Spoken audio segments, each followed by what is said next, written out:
every item that's cursed doesn't necessarily want the person who's using it to realize its negative effect, right?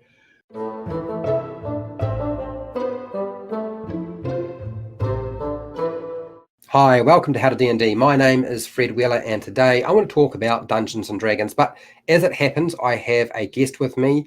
Kevin from D&D Homebrew is going to talk to me about some of the homebrew cursed magic items he has used in his games. Hi, Kevin. Hi, Fred. Great to be here. We had a discussion about cursed magic items and sort of the philosophy behind that on your channel. I would really like to talk about specifically some of the cursed magic items that we have homebrewed. And I was hoping you had a few you could share with my viewers. There's always a story behind cursed items. You know, they're not just, a +1 sword is made to give you a plus and to hit any creatures that you can only hit with enchanted weapons or however you want to do that. A cursed item, there's something going on there. And of course, the classic cursed item in literature is the ring from Lord of the Rings. Gives you the power of invisibility, but it binds you to this evil personality. It is technically cursed. Every item that's cursed doesn't necessarily want the person who's using it to realize its negative effect, right? Sauron's ring doesn't necessarily want you to know that it's drawing you towards him or that it's revealing itself to him until it's too late. So these are the criteria that I use and the purpose behind cursed items. An item that revels in the chaos and bloodshed of warfare. So it's a +1 sword or it's a +2 broadsword, something that is really helpful. Maybe it deals extra damage. But when you're fighting with it, all the other creatures or whenever you're in a battle, they want to fight you. You are the person that they aim at. You're the person that wants to get into combat. They will attack you. And this is in such a way, especially when you have a lineup. But think about those situations where 1, 2, 3, it's you, 2, 3, it's you. Every time you're the person being attacked, you're the target. The item wants this. It wants this bloodlust.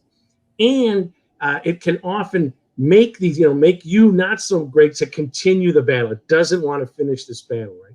It is cursed in this way. And the players don't realize this, slowly, but they start to go, wait a minute, I'm always being attacked. I'm always having this situation, right? And again, this is something where the other creatures are drawn to this evil energy. And this kind of thing sometimes evil things can be drawn to this. This is like attract evil thing, attract bloodlust thing. So I had this item with someone, this is many years ago, and they did finally figure it out. And then it went to the getting rid of it part, right? And we talked about a little bit on here. So you've got a curse on you. Even though the player knows I got to get rid of this item, I'm going to tell him as a fighter, you don't want to get rid of this. You're infected by this. You have this +1 or +2. What was it? I think it was a +2 battle axe or something. And you don't want to get rid of this. And yet he knew everyone is shooting arrows at me. Everyone, I'm in the middle of this battle. So he had to go find out where this was forged. It was kind of maybe a Lord of the Rings type thing, I believe. They throw it into it was like evil dwarves, and they throw it in. And again, then we discovered the story behind why this was forged, and they had issues with, they had to fight for their lives, and they had this bloodlust cult. But as time went by, this became its own kind of thing. So it's funny you mention that, because I have a magic item that I used in my game called the Life Drinker. It was a +1 sword, and the wielder got the benefits, obviously, of being a +1 weapon, and I liked the fact that it was magical. But what they were unaware of is that unless they killed everybody that they fought, the sword was unhappy. And so over time, every time they decided to stay their hand and have mercy with the enemy, I would have them roll a dice, or I would roll a dice myself and not tell them that I was doing so, to see if they could fight the influence of the weapon, to force them to dispatch that enemy no matter what. I've done that with weapons that hate, Orc Slayers, forged by dwarves who hate orcs, and therefore no quarter is given to any orc. No quarter is ever given. So it means you can't capture anybody. If you've got somebody with a player running a character with this particular type of weapon, because they will kill everybody you try to capture with this weapon as long as it's around. And of course, over time, the rolls disappear, and you are forced to do it without having to make a roll of any kind. And I've done that as well. And I think that's one of the more interesting ways, because a lot of players are sort of go the murder hobo way anyway, and they're like, oh, I don't mind. That's fine with me. That's cool. If you face something that it doesn't like and you fail to kill that enemy of the weapon, you might find yourself in a situation with an Orc Slayer where all half orcs are considered a target, whether they are in your party or just an NPC in the game. The weapon just said, you have to kill that half orc. That's an orc. It needs to go. So, yeah, lots of things you can do with that to make things far more dramatic and complicated. No, and again, always thinking of the intention, and is there a way that the intention can become worked, right?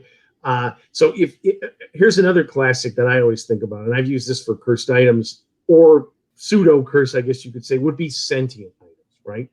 Because sentient items have this personality, and I've always think about, and you have levels and gradations. You know, we used to make these kind of items all the time. How intelligent is it? What is their wisdom? We give them characteristics, right?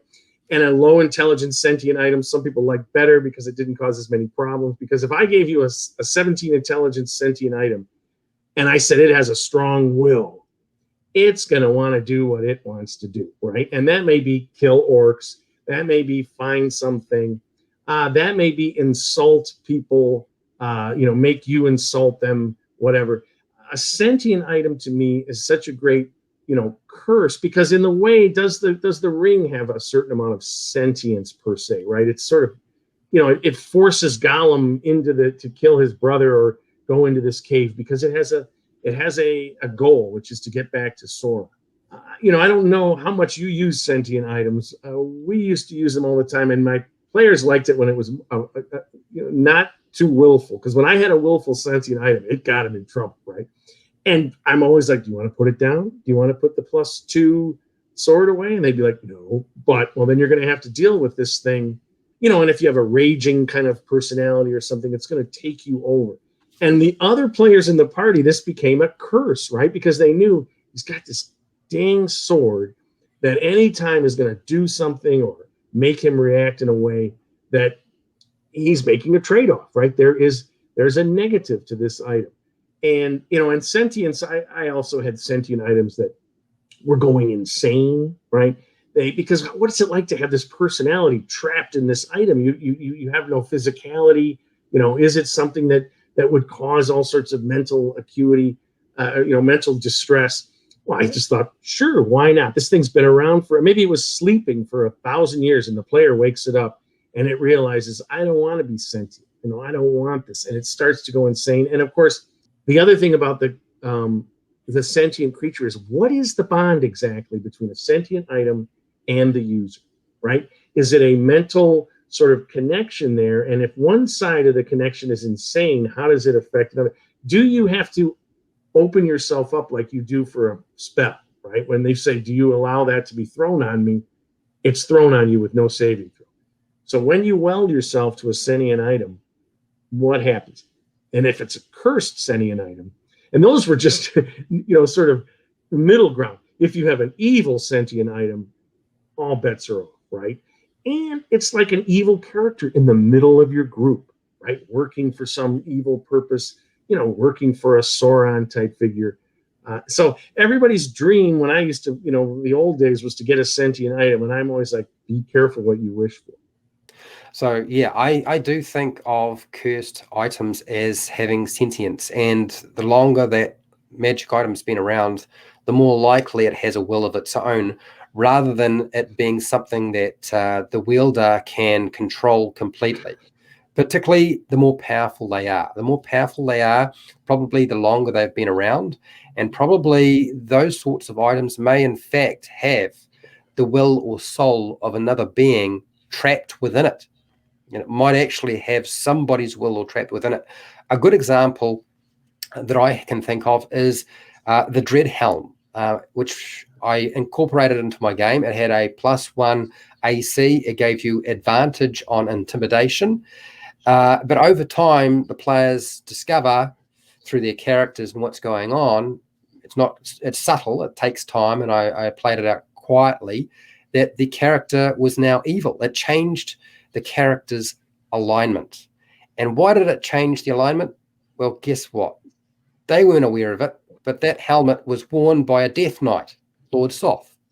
You know, the other thing was, remember in the old days, if you picked up an evil item, it gave you damage. You couldn't even hold on to it, right? I think it was I don't know if it was the box set or the first edition. But I got rid of that because just what you're talking about, it's funner to have them use an evil item. Why? If it's evil, unless it has total contempt for you. So you're some first level guy and you pick up the, sword of a demon lord or something. He's just going to blast you and say, get away. Or not. Maybe it'll be subtle. It's like, someone found me. I'll take this first level guy because I can manipulate him, right? It's going to lie to you because that's its nature until it's time for it to be revealed. And that's the fun thing about evil, right? In terms of the deception, the lies, and also the corruption. I have also had items that were kind of subtle in the way, like they were like, I would call them clumsy things or whatever, where you would have ranged attacks, and when you hit, you would hit inaccurately, and you'd have the damage reduction. And you would not know this, right? You would not realize, boy, I'm hitting these things, but with this +2 bow. But of course, it's a cursed bow, so it doesn't really do the damage.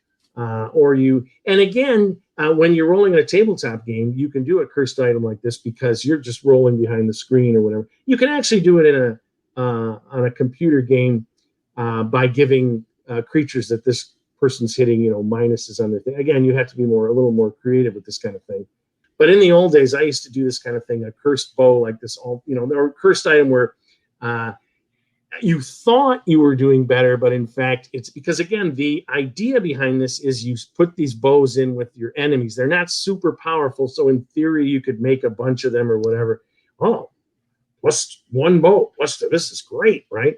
And now your enemies have had these items that don't do damage, that miss, that this and that, And again, that's just a sort of a low-level cursed item. And again, I wouldn't necessarily say once you've been using that, you're connected to it. Although you could say the player doesn't want to give this up. And again, it's something that they discover way later on. Someone says, that bow is cursed, or they discover there's something evil. When we used to have the detect evil spells and stuff, there's an evil item in your group or whatever that is, So again, whether or not you want to have the item really be detected by evil, that's another thing altogether.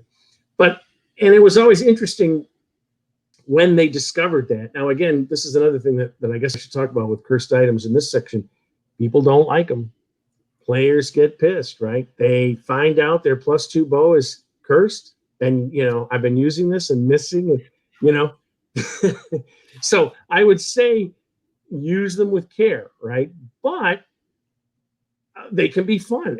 I have had items where you could remove the curse, right? You could, have a sentient sword that could either be, the sentience somehow is gone to the next realm or whatever, but you still have sort of a magic. Maybe it's just a +1 item or something, or the sentience can be cured of some quest or something, so that this is a story hook to something. It's a cursed item, but there is a chance that you can, change what happened and make it better. I don't know if you've ever done that where you can remove a curse from an item.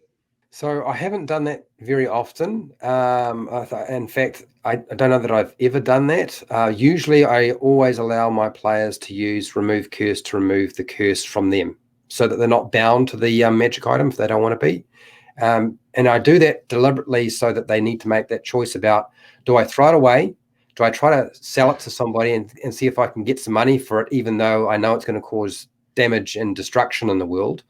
Or do I need to figure out how to destroy this thing because it's so nasty that who knows what will happen if somebody actually takes possession of this thing, because it was taking over my life, and therefore if I don't do anything about it, evil will befall the world. I think in terms of that, in terms of my magic items that are cursed, I have had a +1 sword, or should I say a +1 glass rapier made out of glass. It was never actually, when it was designed and created by elves, it was never intended to be used as a weapon. It was actually designed and intended to be hung over the mantelpiece of a very famous elf noble. And it finds its way into the player's hands. In fact, there was a point where so many of these were made because a lot of the elf nobles wanted to have these above their fireplace in their home, that you could buy them by the bucket load on discount. The owner would never say anything about what was wrong with them, but what you would find out later on is, yes, it was a +1. It gave you a +1 to attack and damage. It was magical. But if you rolled a 1 on your attack, it broke because it's glass. And as a result of that, players were like, what? So I just paid that money and I've got a broken, but you paid a discount, right? You got a discount rate and it broke, kind of to be expected. And then they would sit down, and it took them a little while, but over time they realized, hey, Fred, if we have all the parts and the break's not too big, can we just use mending and put it back together? And I said, yeah, you can. Mend this thing. And they have to join all the bits back together and find all the pieces. And it used to make me laugh.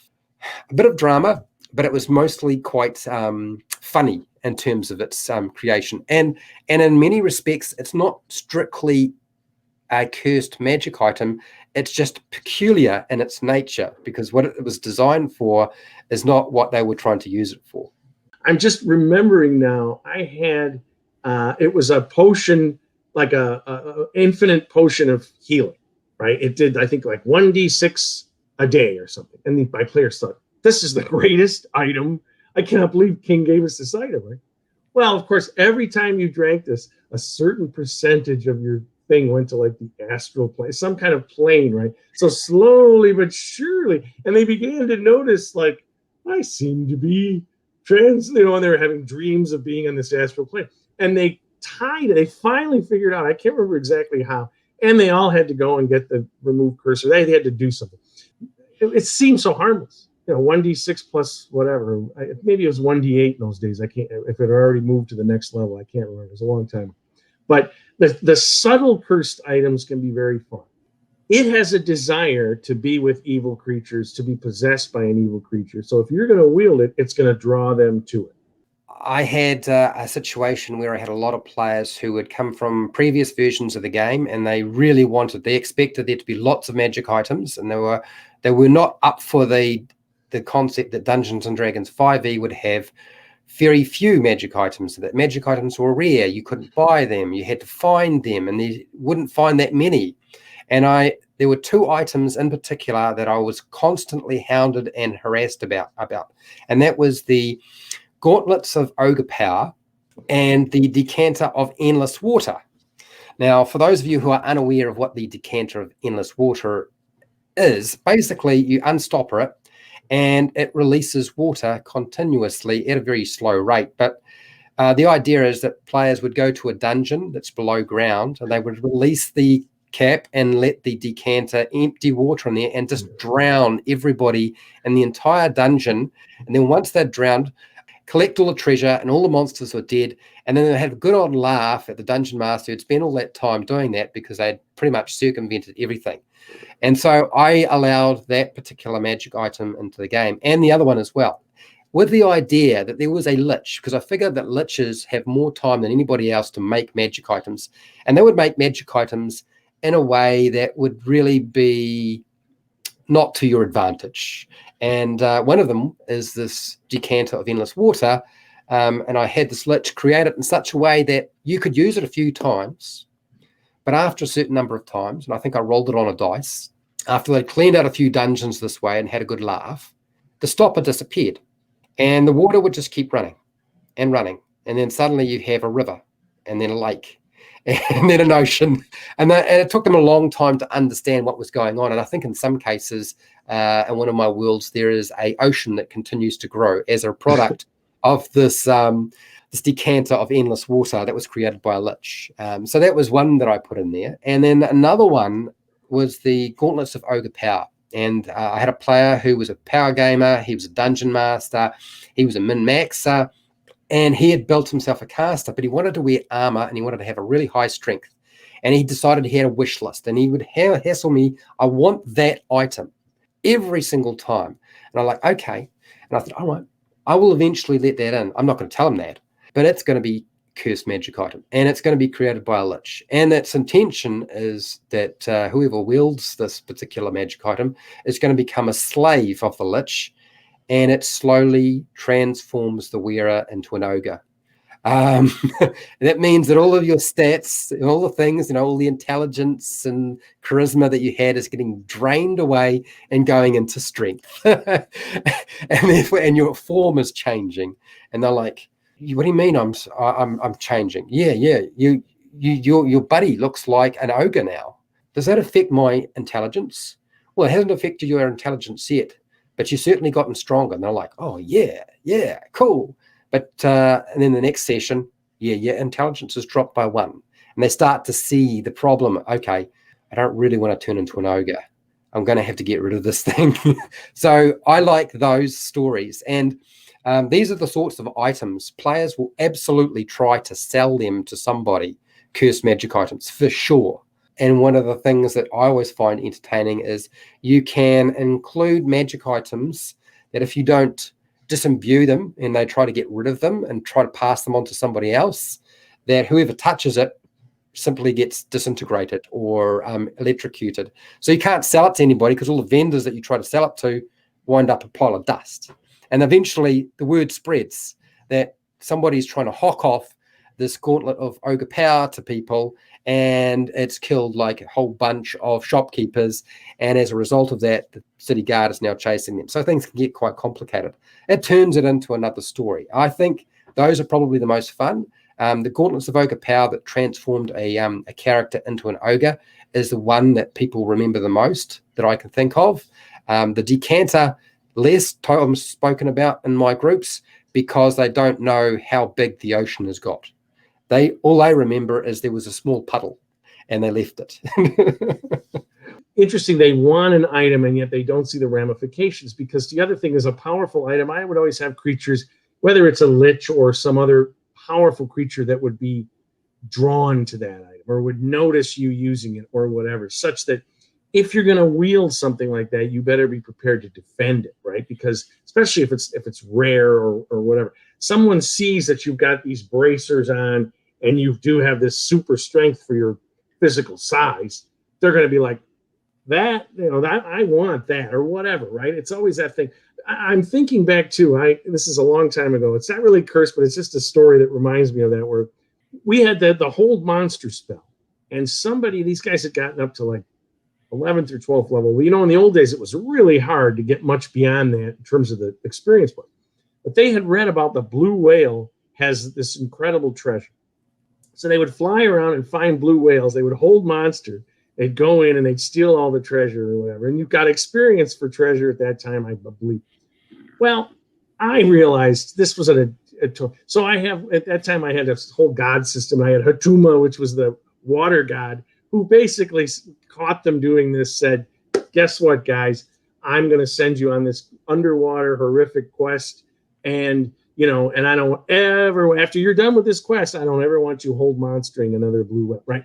I think about items. If you're going to give out you've done it great with the ogre strength. If you're going to give out these powerful items, there should always be some drawback, because the other option is then you have to kind of always up the ante in terms of the monsters they're fighting or whatever. And it just becomes like an arms race. And I would argue, and I've played a lot, and you probably have too, when you get into the 18th, 19th level, it's almost an unworkable thing. Like, really, I'm going to throw my time stop. Oh, yes, well, I'm going to throw my limited, we don't have that now, but you know what I'm saying? It really becomes almost unworkable at that level. Cursed items can definitely stop that, right? They won't stop it, but they will give consequences that players were not expecting. And certainly it will complicate their lives. And they will spend quite a lot of time trying to either remove the curse, figure out what to do with the item, or if they decide to destroy it, They're then got to find out how to destroy it, and then they've then got to go and destroy the thing. So there's a lot of fun that can be had with those, and they are by far the most entertaining stories that I've had at my table with regard to magic items. Is certainly the cursed ones that did really peculiar things. You know, I haven't thought about this in a long time, and talking with you about this and in our earlier discussion, I'm ready to start making some cursed items. I don't know. I just feel like, why not have, you know, as long as it's got a good story, doesn't disrupt things, because when they realize, oh my God, what have we gotten ourselves into this time? If it's a good group, depending on the thing, you know, they just got to figure their way out, you know? So to me, as I said from the beginning of our discussion, cursed items have a story, and an interesting one. So why is this cursed? Not, well, why is it a +2, you know, flaming sword? Well, just because that's what it does, you know, versus the cursed one. Why?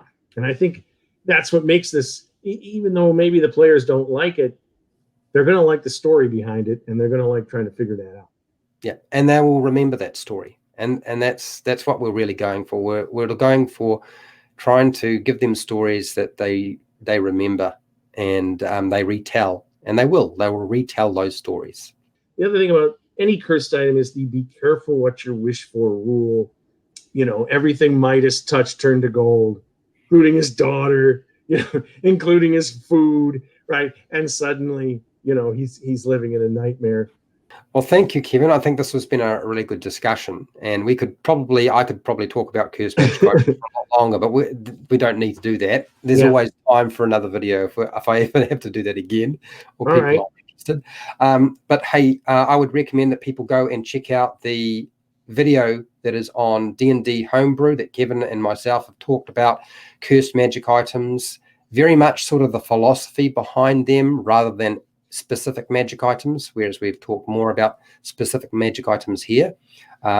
Please go check out his channel. Please subscribe to his channel.